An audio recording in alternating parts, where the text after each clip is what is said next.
L'actualité culturelle, le cycle de conférences proposé par la Fondation Prince-Pierre s'est poursuivi cet après-midi au Théâtre des Variétés. La musique était à l'honneur avec Jérôme Bastianelli, écrivain et critique musical. Il a mis en lumière le compositeur Vinteuil, personnage dans la littérature proustienne. Sandrine Nègre et Sylvain Péroumal assistaient à cette conférence.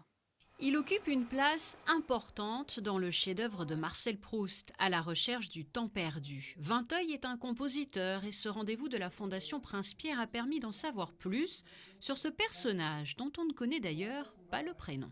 En fait, il y a deux questions qui se posent quand on s'intéresse à Vinteuil. C'est qui il était, quelle a pu être sa vie et à quel musicien Proust pensait quand il a décrit sa vie et plutôt même sa musique. En fait, c'est deux questions un peu différentes.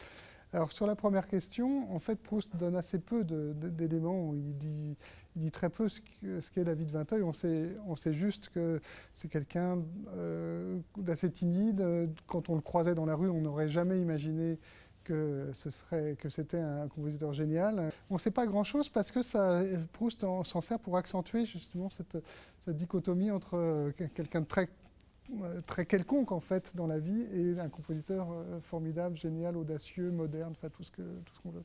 Alors, qui a inspiré Marcel Proust pour bâtir l'œuvre de ce Vinteuil? Des pistes ont ainsi été présentées, le tout illustré par des extraits musicaux.